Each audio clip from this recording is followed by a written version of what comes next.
Next topic क्या हमारा, terms related to the conductor. मतलब जब हमें कंडक्टर यूज करते हैं, कंडक्टर मतलब अगर हमको कोई इलेक्ट्रिक सर्किट बनाना हो, कोई डिवाइस बनानी है ना, तो डिवाइस बनाने के लिए हम उसमें किसका यूज करते हैं, कंडक्टर का या वायर का यूज करते हैं। तो उस कंडक्टर को बनाने से पहले या उस वायर को यूज करने से पहले उसमें चार प्रॉपर्टीज देखी जाती है ना। एक electric resistance, electric conductance, specific resistance, ये इसी को हम रजिस्टिविटी भी बोलते हैं, है ना। और फोर्थ प्रॉपर्टी क्या देखी जाती है, स्पेसिफिक कंडक्टेंस। ओके, या उसको कंडक्टिविटी हम बोलते हैं, ठीक।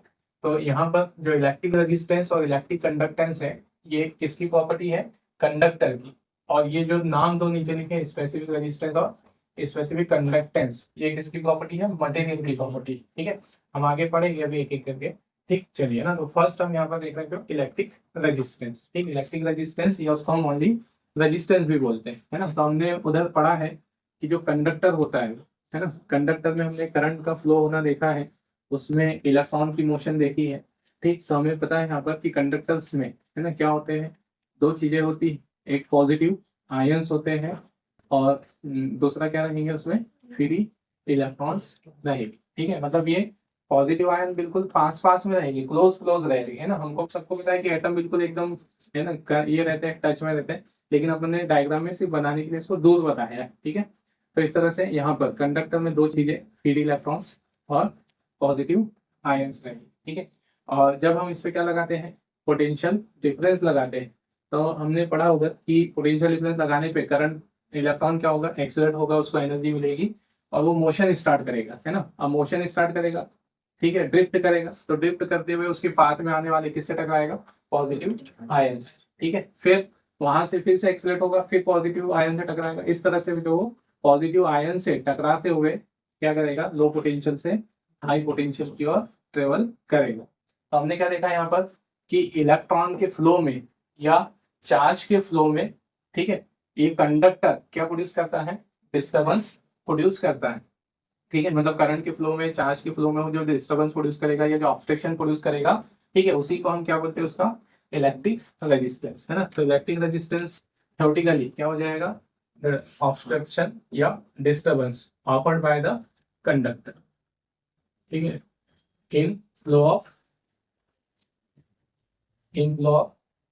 चार्ज और करंट, ठीक है। मतलब करंट भी लिख सकते हैं कि करंट के फ्लो में, ठीक है, या चार्ज के फ्लो में प्रोड्यूस किया गया डिस्टर्बेंस क्या कहलाता है, इलेक्ट्रिक रेजिस्टेंस, ओके। और इसको डिनोट करते हैं हम किससे, ठीक है, हम पता ही है, आर से डिनोट करते हैं, it is denoted by R. और ये कैसी क्वांटिटी है, स्केलर क्वांटिटी, ठीक है। मतलब प्रॉपर्टी है वो कंडक्टर की, ठीक है, कि वो जो डिस्टर्बेंस प्रोड्यूस करेगा, है ना, जो रेजिस्टेंस प्रोड्यूस करेगा, उसी को हम उसका क्या बोलेंगे, इलेक्ट्रिक रेजिस्टेंस। मतलब जो रुकावट वो प्रोड्यूस करेगा, ठीक। फिर नेक्स्ट, है ना, तो रेजिस्टेंस कहाँ से भी हम डिफाइन कर सकते हैं, ओम्स लॉ से, ठीक है। हमने ओम्स लॉ से पढ़ा इधर, रेजिस्टेंस किसके इक्विवेलेंट होता है, applied potential difference into current upon current. मतलब हम रेजिस्टेंस को इस तरीके से भी डिफाइन कर सकते हैं। एक तो फर्स्ट डेफिनेशन उसकी ये होगी, ठीक है, ये डिस्टर्बेंस को हम रेजिस्टेंस बोलते हैं। सेकंड क्या हो जाएगा, बाय ओम्स लॉ, ठीक है,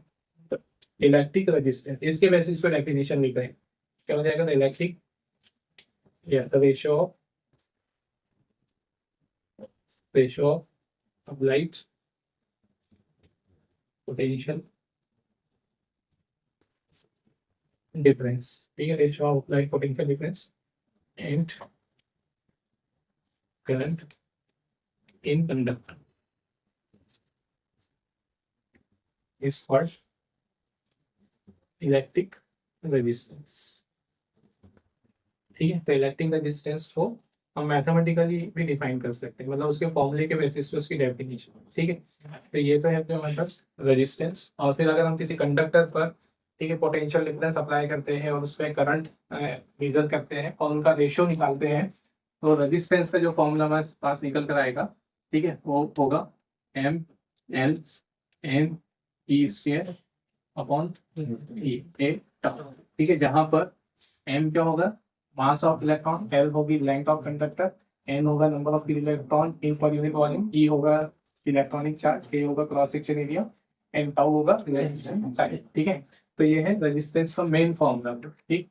अब यहाँ से, ठीक है, ये तो हो गया रेजिस्टेंस। नेक्स्ट उसकी यूनिट हम देख रहे हैं ना, तो फर्स्ट देख लेते हैं एसआई यूनिट। ठीक है, तो एसआई यूनिट क्या हो जाएगी, उसके फॉर्मूले से निकल जाएगी। रेजिस्टेंस का फॉर्मूला है वोल्ट, है ना, पोटेंशियल डिफरेंस अपॉन करंट। तो इस फॉर्मूले से उसकी यूनिट क्या बनेगी, पोटेंशियल की यूनिट है ना वोल्ट होती है एसआई सिस्टम में, और करंट की एसआई यूनिट होती है एम्पियर, है ना। तो वोल्ट अपॉन एम्पियर, या जनरली हम इसको वोल्ट अपॉन एम्पियर में बोलते हुए ओम बोलते हैं, है ना। तो हम ज्यादातर यूनिट चार्ज की कौन सी यूज करते हैं, ओम ही यूज करते हैं ना। और ओम साइंटिस्ट का नाम है जो, और उसका सिंबल क्या होगा, ये मतलब ओम को अगर हमको सिंबल में रिप्रेजेंट करना है तो इस तरह का सिंबल होता है ना। काय का साइन है वो, ओमेगा का साइन। ठीक है, मतलब साइन को हम अगर इंडिविजुअली बोलना चाहे तो ओमेगा बोलेंगे, लेकिन अगर हम उसको जनरली रेजिस्टेंस में पढ़ रहे हैं तो उसको हम ओम ही बोलेंगे, है ना। जैसे हमने बोला कि रेजिस्टेंस यहाँ पर 50 लिखा है ऐसा, तो हम इसको 50 ओमेगा नहीं पढ़ेंगे, उसको हम क्या ही पढ़ेंगे, 50 ओम ही पढ़ेंगे। ठीक है, तो यहाँ पर ये हो गई इसकी यूनिट। फिर यहाँ हमको डिफाइन करना है किसको, 1 ओम को। ठीक है, कि 1 ओम रेजिस्टेंस कितना रेजिस्टेंस होगा। ठीक है, तो सबकी वैल्यू हम 1 मान लें। 1 ओम ये कितना हो जाएगा, 1 वोल्ट अपॉन में 1 एम्पियर।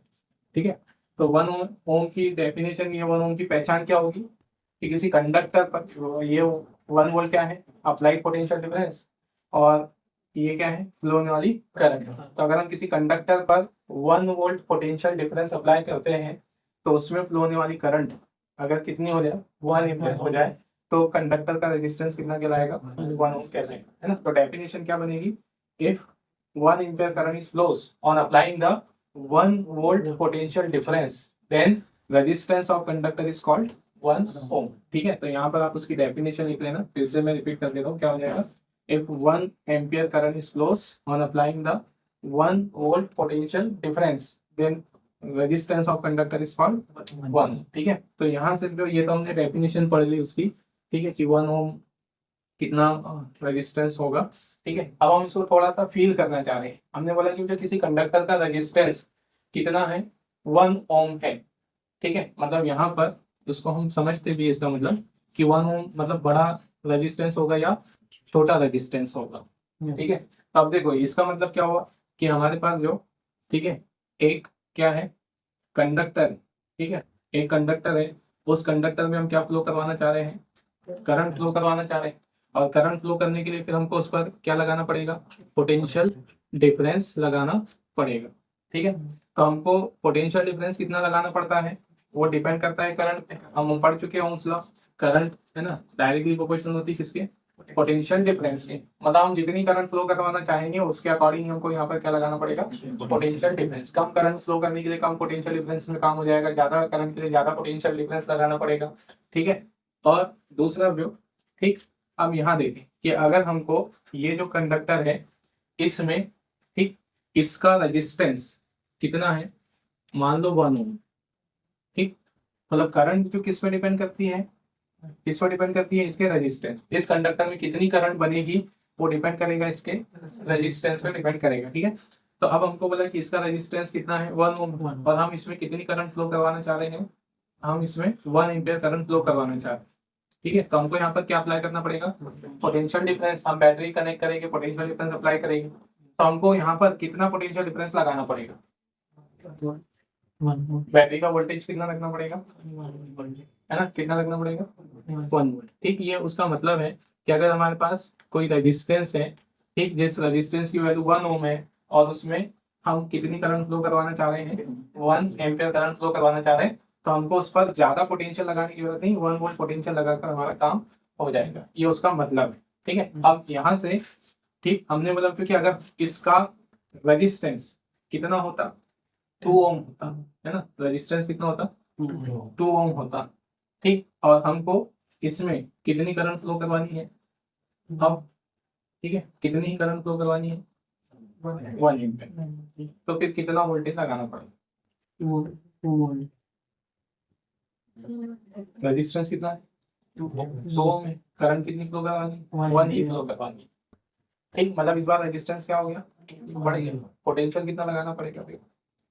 अब देखो अगर हम इस एंगल से नहीं सोच पा रहे तो हमारे पास जो सीधे सीधे फॉर्मूला है ना ओम्स लॉ का, ओम्स लॉ के अकॉर्डिंग, ठीक है, पोटेंशियल कितना होता है। आइए हमें ये पूछे ना हमसे कि हमको कितना पोटेंशियल लगाना पड़ेगा अगर रेजिस्टेंस 2 ओम हो जाए तो, और करंट कितनी, ठीक है, करंट कितनी 1 एम्पियर। तो सीधे सीधे अगर हम इस एंगल से नहीं सोच पा रहे, आप सीधे करंट की वैल्यू 1 रखें, रेजिस्टेंस की वैल्यू 2 ओम, तो पोटेंशियल कितना आ जाएगा 2 वोल्ट का। ऐसे ठीक है, मतलब रेजिस्टेंस बढ़ेगा, ठीक, तो इधर से क्या भी बढ़ाना पड़ेगा, पोटेंशियल डिफरेंस, है ना। क्यों, एक्चुअल में पोटेंशियल डिफरेंस करता क्या है, पोटेंशियल डिफरेंस क्या काम करता है, बैटरी क्या काम करती है, देखो रेजिस्टेंस क्या करता है, एक तो हमने पढ़ लिया कि रेजिस्टेंस क्या करता है, करंट के फ्लो में, चार्ज के फ्लो में रुकावट डालता है, है ना। रुकावट वो कैसे डालता है, रुकावट कैसे डालता है, इलेक्ट्रॉन को धक्का दे देता है कि नहीं आगे नहीं जाना है, ठीक। वो क्या करता है, रुकावट का मीनिंग ये है कि वो इलेक्ट्रॉन की एनर्जी वेस्ट कर देगा, इलेक्ट्रॉन उससे टकराता है पॉजिटिव आयन से और उससे उसकी एनर्जी वेस्ट हो जाती है। मतलब बैटरी यहाँ से क्या देती है, एनर्जी प्रोवाइड करती है उसको, है ना। और रेजिस्टेंस क्या करता है, एनर्जी का लॉस करता है। तो अगर रेजिस्टेंस ज्यादा हो तो लॉस इन एनर्जी भी ज्यादा होगी, तो फिर हमको अगर उतनी ही करंट बनानी है तो फिर अप्लाइड एनर्जी भी ज्यादा रखनी पड़ेगी। तो इस तरह से रेजिस्टेंस बढ़ने पर कंडक्टर ज्यादा लॉस करेगा इलेक्ट्रॉन्स का, एनर्जी का, तो हमको इलेक्ट्रॉन्स को फ्लो करवाने के लिए, चार्ज को फ्लो करवाने के लिए क्या भी बढ़ाना पड़ेगा, इधर से पोटेंशियल भी बढ़ाना पड़ेगा, मतलब अप्लाइड एनर्जी भी बढ़ानी पड़ेगी, ठीक है। तो ये तो अगर 1 ओम की डेफिनेशन की 1 ओम कब माना जाएगा, ठीक है। अब हम यहाँ पे थोड़ा सा उसको और फील करना चाह रहे हैं कि हमने बोला कि 1 ओम बहुत बड़ा रेजिस्टेंस होगा या बहुत छोटा रेजिस्टेंस होगा, ठीक। हमने डेफिनेशन पढ़ ली 1 ओम रेजिस्टेंस कब माना जाएगा कि 1 वोल्ट पोटेंशियल डिफरेंस लगाने पर करंट कितनी हो जाए 1 एम्पियर हो जाए, तो रेजिस्टेंस हम कितना करेंगे 1 ओम करेंगे। अब मैं आपसे ये पूछता हूँ कि 1 ओम किसी कंडक्टर का रेजिस्टेंस 1 ओम है, तो वो बहुत बड़ा रेजिस्टेंस होगा या छोटा रेजिस्टेंस, बस थोड़ी सी उसकी फील होनी चाहिए हमको कि 1 ओम बड़ा रेजिस्टेंस होता है छोटा रेजिस्टेंस। जैसे हम यूनिट पढ़ते हैं, है ना, हमने बोला कि जो सेंटीमीटर और मीटर, इसमें कौन बड़ा है, तो हम सुनते से ही क्या कर देते हैं, सेंटीमीटर को छोटा, हमको बहुत जल्दी से फील हो जाता है कि सेंटीमीटर छोटी यूनिट है, मीटर क्या है बड़ी यूनिट है। उसी तरह से हमको थोड़ा सा कि अगर हमने सुना कि 1 ओम 2 ओम, तो हमको उससे थोड़ा सा अंदाजा होना चाहिए 1 ओम बड़ा रजिस्टर या छोटा रजिस्टर, ठीक है। तो पहली बात होती है यहाँ पर हम, ठीक है, इलेक्ट्रिक डिवाइस की बात करते हैं। इलेक्ट्रिक डिवाइस कैसी तरह की होती है, इलेक्ट्रिक सर्किट किस तरह के होते हैं, एक तो माइक्रो इलेक्ट्रॉनिक्स डिवाइसेस होती है। माइक्रो इलेक्ट्रॉनिक मतलब जैसे अपने माइक्रो प्रोसेसर हो गए, कंप्यूटर हो गए, इनकी जो छोटी आईसी हो गई, ठीक है, उनको माइक्रो इलेक्ट्रॉनिक डिवाइस हम बोलते हैं। और जैसे अपने घर में ये हो गए, जैसे इलेक्ट्रिक सर्किट हो गया, है ना, कोई बैटरी हो गई, तो इसको अपन क्या बोलते हैं जनरली इलेक्ट्रिक डिवाइस, ठीक है। तो हम इलेक्ट्रिक डिवाइस के कंपैरिजन में बात कर रहे हैं अभी उसके करंट, ठीक। तो यहाँ पर देखो 1 एम्पियर करंट कैसी करंट है, बड़ी करंट है ना। हम समझ चुके हैं 1 एम्पियर करंट मतलब बहुत बड़ी करंट है, बहुत बड़ी करंट से मतलब हमने ऐसे अंदाजा लगा के कि 1 कूलम चार्ज 1 सेकंड में फ्लो हो जाए, या फिर हम उसको ऐसे भी फील कर सकते हैं 1 एम्पियर करंट अगर हमारी बॉडी में से उसका 10वां पार्ट भी चला जाए, है ना, तो वो डेथ कॉज हो सकता है, ऐसे मतलब जानलेवा हो सकता है। तो 1 एम्पियर बहुत बड़ी करंट है। तो इतनी बड़ी करंट और 1 वोल्ट पोटेंशियल डिफरेंस, कितना पोटेंशियल डिफरेंस है, छोटा है कि बड़ा है, बहुत छोटा पोटेंशियल डिफरेंस है। मतलब करस्पॉन्डिंग अगर हम बात करें, ठीक है, तो छोटी पोटेंशियल डिफरेंस है, ठीक है। बड़े बड़े पोटेंशियल डिफरेंस भी होते हैं 220 वोल्ट 100 वोल्ट ऐसे, तो ये, ठीक है, छोटा वोल्टेज है, छोटी एनर्जी है, ठीक। तो छोटी एनर्जी पे बहुत बड़ी करंट बन रही है, ठीक। तो फिर इसका मतलब रेजिस्टेंस ज्यादा नहीं होगा, है ना, मतलब छोटी सी एनर्जी देने पर बड़ी करंट प्रोड्यूस हो जा रही है, तो इसका मतलब कंडक्टर के पास में, उसके इलेक्ट्रॉन के पास में रुकावट ज्यादा नहीं हो रही होगी। अगर रुकावट ज्यादा होती तो ज्यादा करंट नहीं बनने देता, है ना। तो इसका मतलब 1 वोल्ट छोटी सी एनर्जी लगाने पे 1 एम्पीयर करंट बन जा रही है, बड़ी करंट बन रही है, इसका मतलब वो रेजिस्टेंस कैसा होगा, छोटा रेजिस्टेंस होगा। तो हम इलेक्ट्रिक डिवाइस के लिए 1 ओम स्मॉल रेजिस्टेंस होता है, ज्यादा बड़ा रेजिस्टेंस नहीं है। हाँ, माइक्रो डिवाइसेस के लिए वो थोड़ा सा बड़ा हो सकता है, ठीक है। तो ये तो हो गया 1 ओम। फिर यहाँ से इसको जो हम 1 ओम को, और ठीक है, फंडामेंटल यूनिट के फॉर्म में नहीं, मतलब एक तो ऐसा यूनिट उसकी हो गई ओम, वोल्ट अपॉन एम्पियर। फिर हम इसको और फंडामेंटल यूनिट के टर्म्स में ला सकते हैं, है ना, मतलब हम इसको फिर से कन्वर्ट कर रहे हैं ये ओम वोल्ट अपॉन एम्पियर को, ठीक है, फंडामेंटल यूनिट के फॉर्म में ला। तो फंडामेंटल यूनिट के फॉर्म में ला रहे हैं, देखो ये वोल्ट और एम्पियर को कन्वर्ट करना है आपको, ठीक।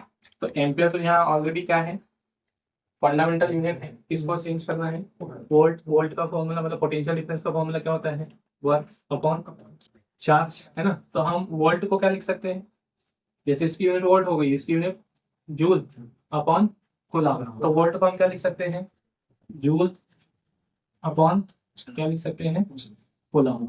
ओके, तो वोल्ट को कन्वर्ट करके हमने लिख दिया जूल अपॉन कूलम, और यहाँ पर एम्पियर को एम्पियर, मतलब एम्पियर लास्ट तक यही रहेगा फिर, क्योंकि वो खुद फंडामेंटल यूनिट। अब यहाँ से देखो, ठीक, जूल को भी हमको कन्वर्ट करना पड़ेगा, ये फंडामेंटल यूनिट नहीं है, तो जूल मतलब वर्क की यूनिट होगी, तो वर्क का फॉर्मूला क्या होता है, फोर्स इनटू डिस्प्लेसमेंट, है ना। तो फिर यहाँ से जूल को हम क्या लिख सकते हैं, जूल को क्या लिख सकते हैं इससे, जैसे इसकी यूनिट जूल और ये क्या हो जाएगी, फोर्स की unit newton into metre, displacement की यूनिट मीटर, तो जूल को हम क्या लिख सकते हैं, न्यूटन, ठीक है, इनटू मीटर, ये किसको लिख दिया हमने, जूल। फिर कूलम, कूलम को क्या लिख सकते हैं, कूलम का फॉर्मूला, चार्ज का फॉर्मूला क्या होता है, करंट इनटू टाइम। तो यहाँ से कूलम को हम क्या लिख सकते हैं, इसकी यूनिट कूलम, इसकी यूनिट करंट की यूनिट एम्पियर और इनटू सेकंड, तो कूलम को क्या लिख सकते हैं हम, एम्पियर इनटू सेकंड, है ना। ये कूलम को लिख दिया एम्पियर इनटू सेकंड, और ये पहले वाला एम्पियर, ठीक है।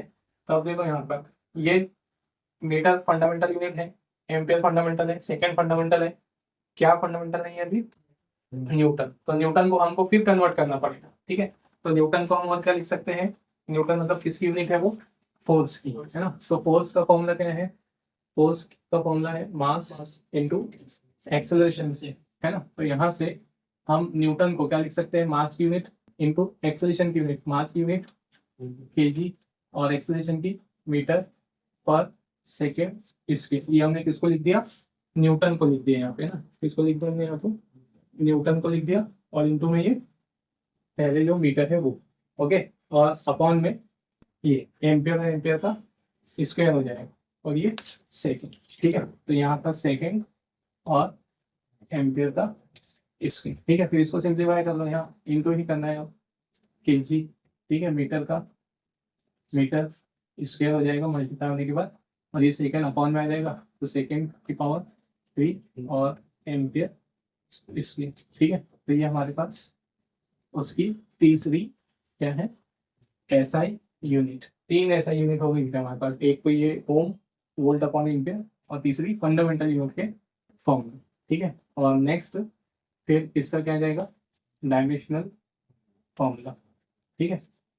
तो डायमेंशनल फॉर्मूला हम उसकी यूनिट से लिख सकते हैं, डायमेंशनल फॉर्मूला यूनिट ये निकाली हुई हमने, इसी को देखकर लिख दे रहे हैं, केजी के लिए, है ना, किलोग्राम मतलब मास है, ये हो जाएगा एम, है ना। फिर मीटर स्क्वायर है तो एल स्क्वायर, ठीक है, और टी सेकेंड है, T raise to the power -3 और A raise to the power minus, ठीक है। तो ये है हमारे पास, ठीक है, रेजिस्टेंस का डायमेंशनल फॉर्मूला, ठीक है। तो ये ऑब्जेक्टिव में पूछता है, तो डायमेंशनल फॉर्मूला से, ओके।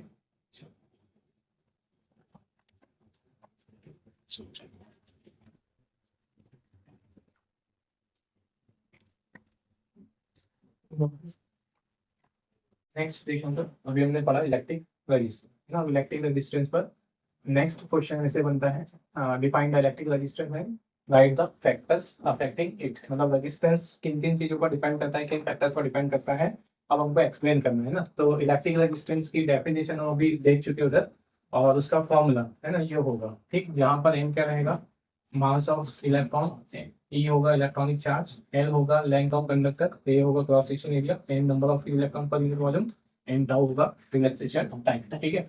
तो यहाँ पर इसी को देखकर, मतलब हमको फैक्टर्स को अलग से फाइंड नहीं करना है, अलग से नहीं याद रखने हैं, ये फॉर्मूला हमको याद रखना है, इसी फॉर्मूले को देखकर हमको पूरे फैक्टर्स मिल जाएंगे, है ना। तो क्या क्या फैक्टर दिख रहे हैं, देखो यहाँ पर एम और ई तो कांस्टेंट है ना, मास ऑफ इलेक्ट्रॉन और चार्ज ऑन इलेक्ट्रॉन ये कांस्टेंट है, तो बचे कौन से ही फैक्टर्स, अगर हम किसको हटा देंगे, कांस्टेंट को हटा देंगे, तो क्या होगा, एल एन ई, इसके ओ ई भी हट जाएगा, है ना, ए और टर्म, ठीक है। तो कितने फैक्टर्स पर डिपेंड करेगा वो, 4 फैक्टर पर, ठीक है। लेंथ, एरिया, है ना, एन मतलब ये टाउ रिलैक्सेशन टाइम, ये किस पर डिपेंड करता है, टेम्परेचर, तो इसके बाद हम लिखेंगे टेम्परेचर, और ये क्या है, नंबर ऑफ इलेक्ट्रॉन, ये डिपेंड करते हैं मटेरियल पे, तो अगला 4th फैक्टर होगा नेचर ऑफ मटेरियल, ठीक है।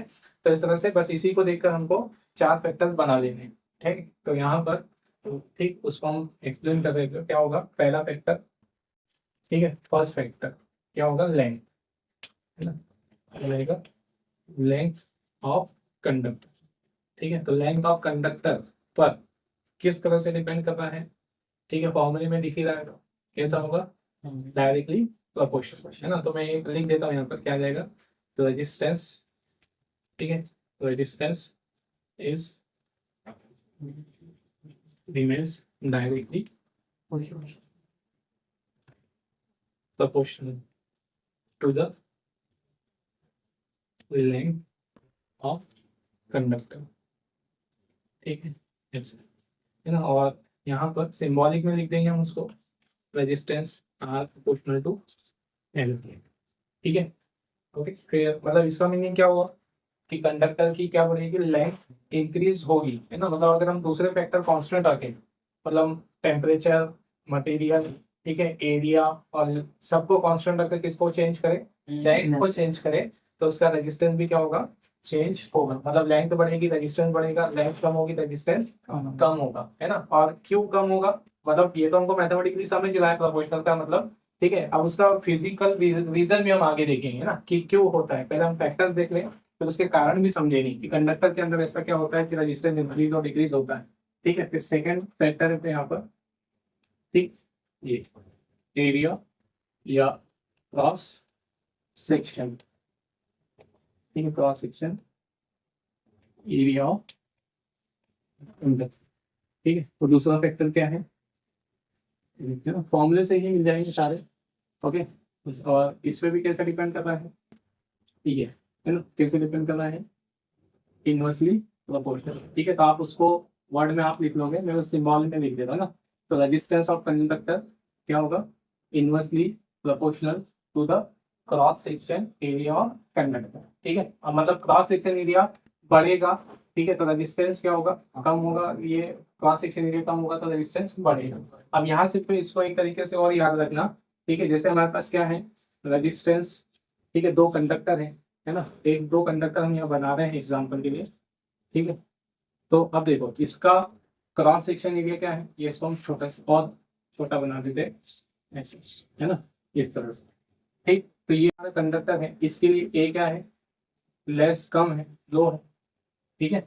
और इसके लिए क्रॉस सेक्शन एरिया क्या है, लार्ज है, ज्यादा है, ठीक है। एक तो हमको ये समझ रहे क्रॉस सेक्शन एरिया ज्यादा, क्रॉस सेक्शन एरिया कम है। इसको हम दूसरे वर्डिंग में भी बोल सकते हैं कि ये पतला रजिस क्या है, पतला वायर है ना, मतलब ये क्या है, थिन कंडक्टर, ठीक है। और ये क्या है, थिक कंडक्टर, मोटा कंडक्टर। मतलब हम इसको ऐसा भी याद रखें, ठीक है, पतला कंडक्टर और मोटा कंडक्टर। तो अगर हम बोले कि जो दोनों सेम मटेरियल के, है ना, जैसे हमने दोनों सेम मटेरियल के कंडक्टर बनाए, ठीक है, मतलब कॉपर के ही बनाए, लेंथ वेंथ सब रखी, बस हमने उसकी थिकनेस बदल दी। एक पतला कंडक्टर लिया, पतला वायर लिया उसी मटेरियल का, और हमने उसी मटेरियल का एक मोटा वायर लिया, ठीक है।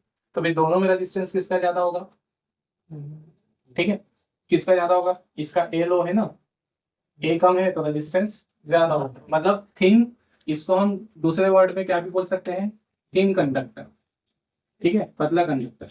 और ये कैसा है, थिक कंडक्टर, है ना, मोटा कंडक्टर। तो थिक कंडक्टर का रेजिस्टेंस कैसा होगा, लो, और थिन कंडक्टर का रेजिस्टेंस कैसा होगा, हाई होगा, ठीक है। अगर सेम पैरामीटर है दूसरे, मतलब इसको ऐसे भी याद रखो कि पतले वायर का रेजिस्टेंस क्या होता है, कम होता है और ज्यादा होता है, और मोटे वायर का रेजिस्टेंस कैसा होगा, कम होगा। मतलब अगर सारे फैक्टर सेम है तो, ना, मतलब सेम मटेरियल, सेम उसकी लेंथ वेंथ, ठीक है, तो पतले और मोटे के बेसिस पे भी हम रेजिस्टेंस को डिफाइन कर सकते हैं, ठीक है। तो यहाँ पर ये जो लिखा हुआ है cross section area of conductor, इसके बदले हम क्या भी हेडिंग डाल सकते थे, थिकनेस ऑफ कंडक्टर। मतलब ए क्या बता रहा है, उसकी थिकनेस बता रहा है कि ए मोटा है या ऐसे, है ना, ठीक। तो मतलब हम ऐसे भी बोल सकते हैं कि रेजिस्टेंस किस पर भी डिपेंड करता है, कंडक्टर की थिकनेस पर डिपेंड करता है, ठीक है। फिर तीसरा फैक्टर है, ओके, तीसरा फैक्टर हो जाएगा तो टेम्परेचर, है ना, मतलब वहां हमको लिख रहा है क्या, है ना, relaxation time, relaxation time depend करता है टेम्परेचर। तो थर्ड फैक्टर हो जाएगा टेम्परेचर ऑफ कंडक्टर, ओके। और टेम्परेचर पे कैसे डिपेंड करेगा, ठीक है, टेम्परेचर पे कैसे देगा, रेजिस्टेंस, फॉर्मूले में हमको टेम्परेचर नहीं दिख रहा, हमको फॉर्मूले में क्या दिख रहा है, ये हमको फॉर्मूले में कौन दिख रहा है, रिलैक्सेशन टाइम है। तो रिलैक्सेशन टाइम अगर कम होगा तो रेजिस्टेंस क्या होगा, रिलैक्सेशन टाइम अगर कम होता है तो रेजिस्टेंस क्या होगा, बढ़ जाएगा, है ना। अगर रिलैक्सेशन टाइम बढ़ता है तो रेजिस्टेंस कम हो जाएगा, है ना। ये तो लेकिन हमको उसको टेम्परेचर से रिलेट करके बताना है। तो हमने पढ़ा है रिलैक्सेशन टाइम टेम्परेचर के क्या होता है, इनवर्सली प्रोपोर्शनल। ठीक है, मतलब टेम्परेचर बढ़ाएंगे, ध्यान रखना, टेम्परेचर इंक्रीज करेंगे तो टाउ, है ना। टेम्परेचर क्या करने की बात कर रहे हैं हम, इंक्रीज करने की बात कर रहे हैं। टेम्परेचर क्या करने की बात कर रहे हैं, इंक्रीज, है ना। ये एरो से बता रहे हैं टेम्परेचर इंक्रीज कर रहे हैं, रिलैक्सेशन टाइम क्या होगा, डिक्रीज होगा। और रिलैक्सेशन टाइम डिक्रीज होगा तो रेजिस्टेंस क्या होगा, इंक्रीज होगा। तो हमको टेम्परेचर और रेजिस्टेंस में रिलेशन मिल गया। टेम्परेचर बढ़ा रहे हैं तो रेजिस्टेंस बढ़ेगा, है ना। मतलब यहाँ पर ठीक हम डायरेक्ट टेम्परेचर से रिलेशन याद रखेंगे। तो क्या हो रहा है, टेम्परेचर इंक्रीज कर रहे हैं, रेजिस्टेंस इंक्रीज होगा, टेम्परेचर कम कर रहे हैं, रेजिस्टेंस कम क्या होगा, डिक्रीज होगा। तो कैसा रिलेशन निकला यहाँ पर, रेजिस्टेंस डायरेक्टली प्रोपोर्शनल होगा किसके, टेम्परेचर ऑफ कंडक्टर, है ना। वर्ड में आप यहाँ लिख लोगे उसको, ठीक है।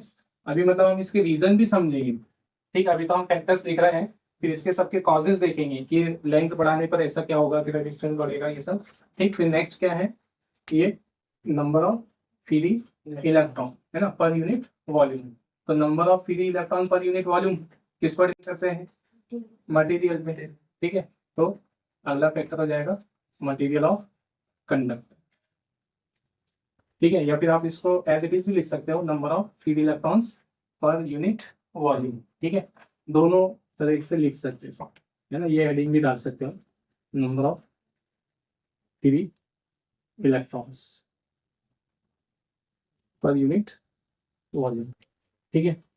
तो यहाँ से फॉर्मूले में क्या दिख रहा है हमको, ठीक है। रेजिस्टेंस इनवर्सली प्रोपोर्शनल है किसके, number of free electrons per unit volume के। मतलब नंबर ऑफ इलेक्ट्रॉन ज्यादा हो गए तो रेजिस्टेंस कैसा होगा, कम होगा ना।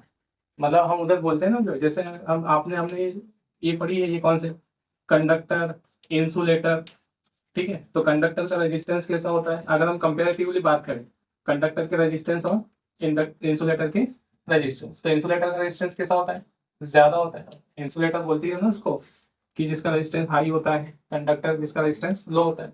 तो लो और हाई होने का रीजन क्या है, number of free electrons per unit volume. मतलब कंडक्टर हमको पता है ना, कंडक्टर किसको बोला जाता है, जिसमें नंबर ऑफ फ्री इलेक्ट्रॉन ज्यादा होते हैं। तो कंडक्टर में नंबर ऑफ फ्री इलेक्ट्रॉन क्या है, ज्यादा है, इसलिए उसका रेजिस्टेंस कम, और उसमें ज्यादा करंट फ्लो हो जाएगी, उसमें करंट इजीली फ्लो हो जाए।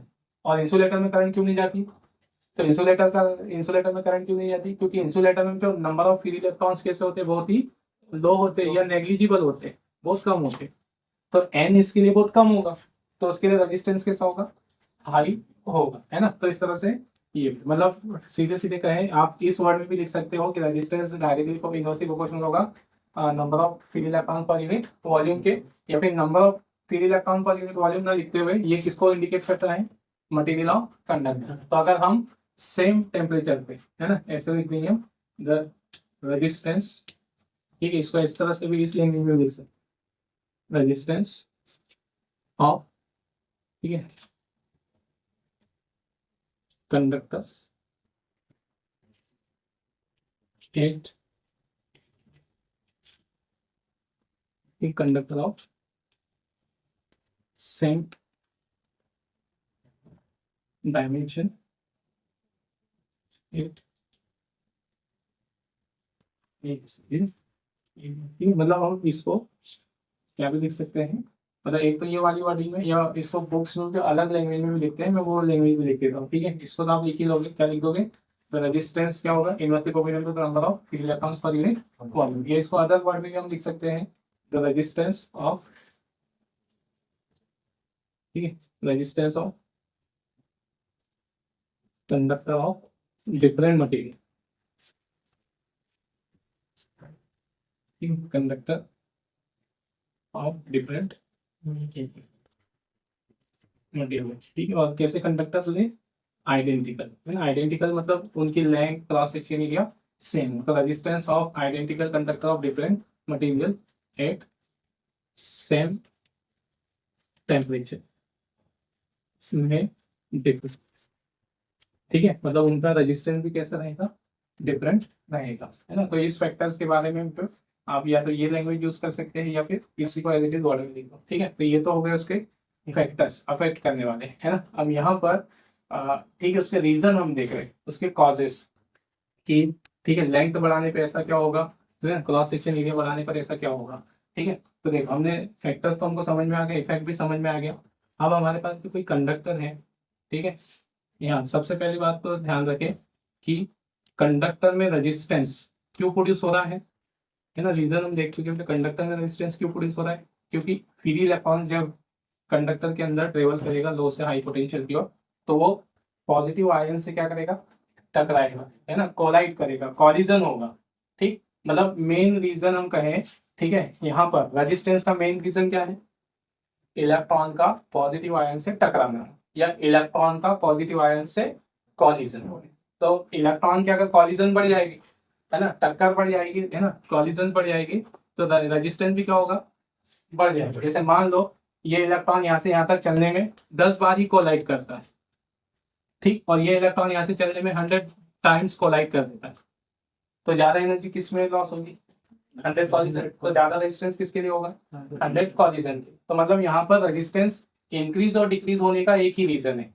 मतलब ये जितने भी हमने फैक्टर्स लिखे हैं, है ना, ये सारे फैक्टर्स किसको ही अफेक्ट कर रहे होंगे, नंबर ऑफ कॉलिजन्स को ही अफेक्ट कर रहे होंगे। मतलब नंबर ऑफ कॉलिजन चेंज होगा तो क्या चेंज होगा, रेजिस्टेंस चेंज होगा, ठीक है। अब देखो यहाँ पर लेंथ के साथ कैसे चेंज होगा, तो हम एक कंडक्टर बनाते हैं, ठीक है, सेम लेंथ वाला, ओ सॉरी सेम एरिया वाला, हम 2 कंडक्टर लेते हैं, ठीक है, सेम क्रॉस सेक्शन एरिया वाला, सेम मटेरियल वाला, ठीक है। अब इसमें तो सिंपल सा है, लेंथ कम है तो पॉजिटिव आयन भी कैसे होंगे, कम होंगे, है ना। इसमें क्या होंगे, पॉजिटिव आयंस कैसे होंगे, लेंथ ज्यादा है तो क्या होगी, पॉजिटिव आयन भी ज्यादा होगा। मतलब सेम मटेरियल की बात कर रहे हैं, सेम मटेरियल, है ना, सेम एरिया, सारी चीजें सेम हो, टेम्परेचर सेम हो, बस कौन सी चीज की पर देखना चाह रहे हैं, उसका डिपेंडेंस लेंथ पर, बाकी सारे पैरामीटर्स इक्वल हो, ठीक है। तब इस केस में क्या होगा, लेंथ अगर बढ़ा देते हम, तो हमने पढ़ तो लिया कि लेंथ बढ़ाने पर रेजिस्टेंस बढ़ जाएगा। क्यों बढ़ जाएगा, सिंपल सा है, इसमें जो कम पॉजिटिव आयन आई है उसके पास में, तो कम कम क्या होगा, कॉलिजन होगा।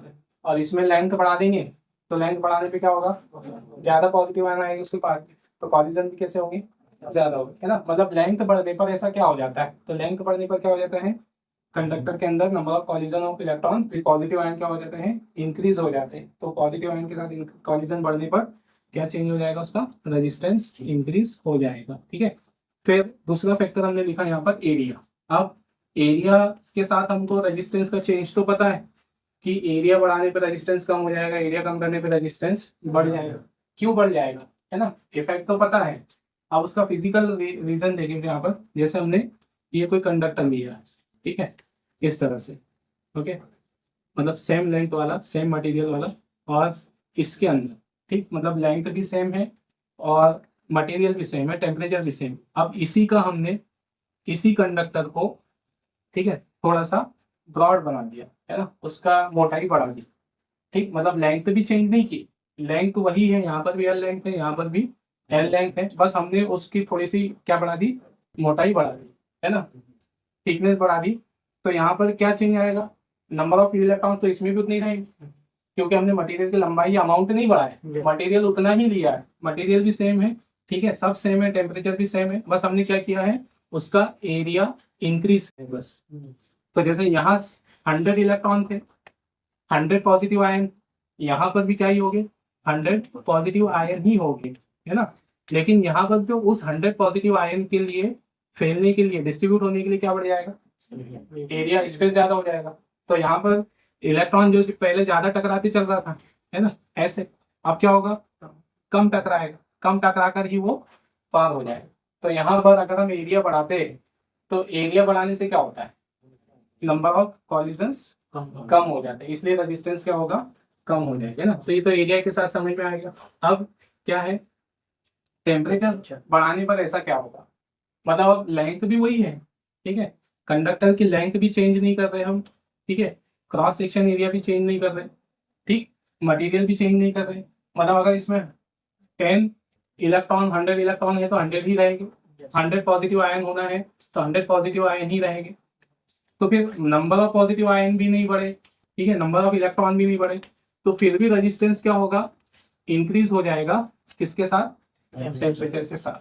तो टेम्परेचर बढ़ाने पे ऐसा क्या होगा, ठीक है ना, टेम्परेचर अगर जैसे हम यहाँ बोल दें कि पॉजिटिव आयन बढ़ जाते हैं तो सिंपल सा कॉलिजन बढ़ जाएगा, या इलेक्ट्रॉन बढ़ जाते हैं, पॉजिटिव क्या बढ़ जाएगा, कॉलिजन बढ़ जाएगा। अब अपने यहाँ तो बोले ना कि कुछ भी नहीं चेंज होगा, बस हम क्या कर रहे हैं, उसका टेम्परेचर इंक्रीज कर रहे हैं, बाकी उसमें number of positive ion electron सब सेम रहेगा, तो फिर रेजिस्टेंस क्यों बढ़ेगा।